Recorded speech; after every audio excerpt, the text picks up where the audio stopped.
Hello everyone আপোনালোকক মোৰ channel জয় সংকিচনলৈ আকৌ এটা নতুন ৰেচিপি লৈ স্বাগতম। আজি মই কি বনাই আছো জানেনে?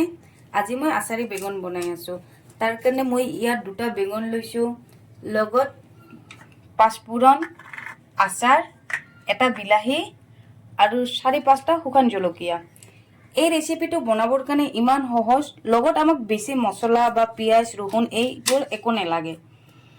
আজি ঘৰত কোনো নাই, খালি কি মই মোৰ হাজবেন্ড আৰ মোৰ ছোৱালীটো আছো। ভাবিলো যে কি বনাম একো বনাবও মন যোৱা নাই, ভাবিলো এই ৰেচিপিটোৱে বনাই লওঁ। এই ৰেচিপিটো বনাবৰ কাৰণে ইমান সহজ, সেইকাৰণে ভাবিলো আপোনালোকৰ লগত শ্বেয়াৰো কৰি লম। প্ৰথমতে মই বেগুনটো ভালকৈ 4 টুকুৰ কৰি কাটি লম। ঠিক এনেকৈ আপোনালোকে কাটি ল'ব।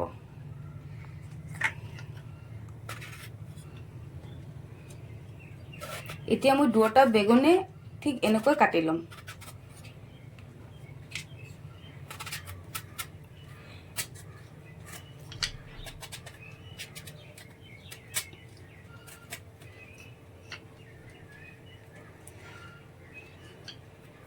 এই ৰেচিপিটো এনেকুৱা এটা ৰেচিপি, কেতিয়াবা আমি দূৰত ক'বাত যাব লগা হয়, কিন্তু কি বনাই কিনে লৈ যাম আমি ভাবি থাকো, কাৰণ তৰকাৰীবোৰ বেয়া হৈ যায়।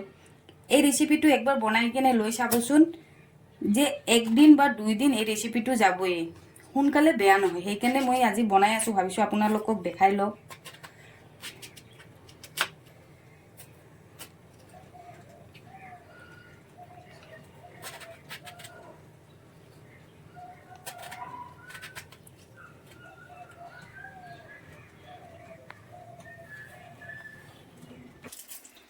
এইফালে এটা কেৰাহী গৰম হৈ গৈছে,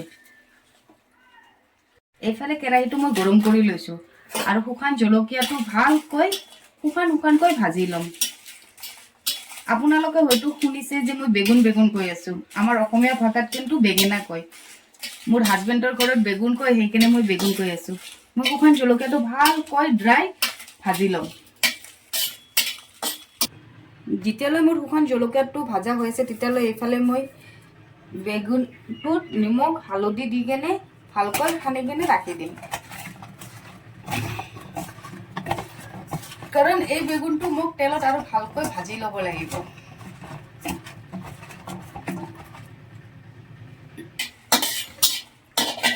এতিয়া মোৰ জলকীয়াকেইটা ভালকৈ ভাজা হৈ গৈছে। এতিয়া মই এই কেৰাহীটোৱে পাঁচফোৰণটো ভালকৈ ভাজি ল'ম।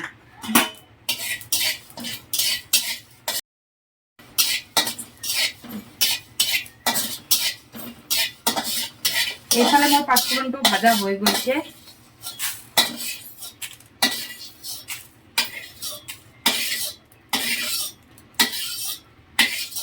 এতিয়া মই এই সকলোবোৰ বস্তু মিক্সাৰ গ্ৰাইণ্ডাৰত শুকানকৈ ভালকৈ গুড়া কৰি ল'ম। দেখিছেনে, মই ঠিক এনেকৈ গুড়ি কৰি লৈছো।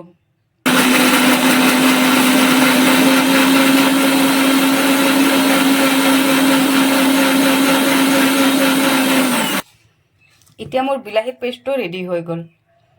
মই প্ৰত্যেকটা বস্তু আপোনালোকক স্টেপ বাই স্টেপ দেখাই আছো, যে আপোনালোকে যাতে ভালকৈ বুজি পায়।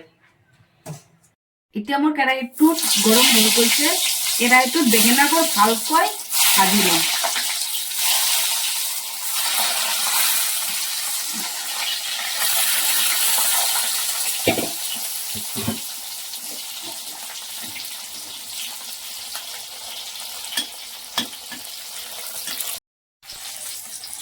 এতিয়া মই বেগুনবোৰ দুইফালৰ পৰা দেখিছেনে লালকৈ ভাজি লৈছো। ঠিক এনেকৈ আপোনালোকে ভাজি ল'ব।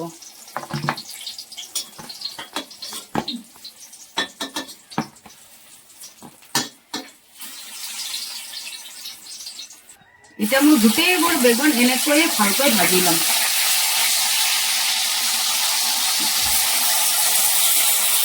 এতিয়া বেগুনা ভাজা তেলটোতে পেষ্ট কৰি ৰখা বিলাহীটো দি কেনে ভালকৈ ভাজি ল'ম।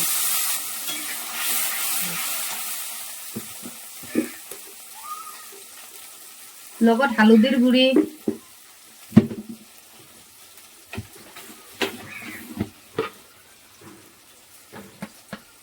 আৰু নিমখ, এইবোৰ বস্তু দি ভালকৈ ভাজি ল'ম। নিমখটো আপোনালোকে নিজৰ হিচাপত দি ল'ব।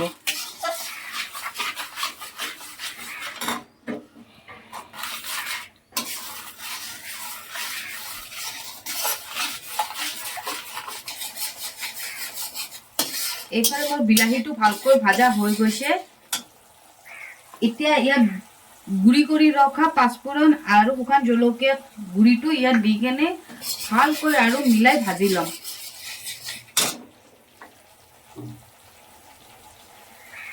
লগত আচাৰটো দি দিম।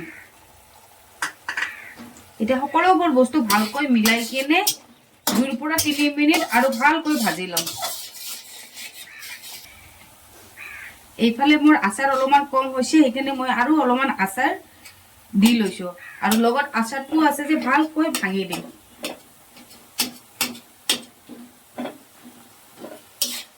ভালকৈ ভাঙি কেনে মছলাটো ভালকৈ মিলাই ল'ম। আপোনালোকে এই আচাৰী বেগুনৰ তৰকাৰীটো যিমান টেঙা ভাল পায় ঠিক সিমানে দি ল'ব। মোক অলপ বেছি ভাল লাগে, মই সেইকাৰণে অলপ বেছি কৰি দিম।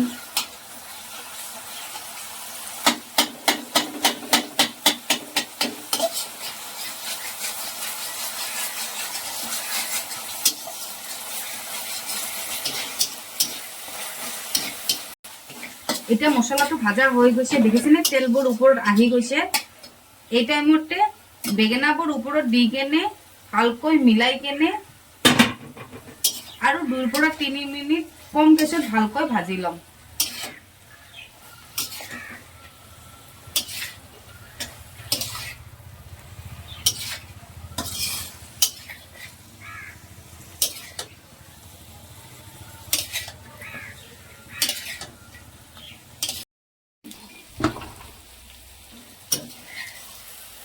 এতিয়া মোৰ বেঙেনাৰ তৰকাৰীটো পুৰা হৈ গৈছে, দেখিছেনে বেঙেনাবোৰ ভাঙা নাই, কি ধুনীয়া হৈ আছে আৰু তৰকাৰীটো বহুত সুখৱান হৈ আছে।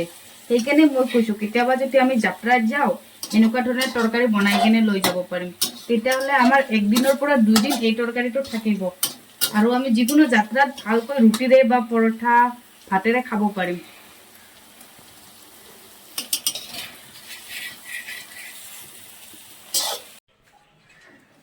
আপোনালোকক যদি মোৰ ভিডিঅ'বোৰ চাই ভাল লাগি আছে তেনেহ'লে লাইক কৰিব, ছাবস্ক্ৰাইব কৰিব, লগতে কমেণ্ট কৰিব।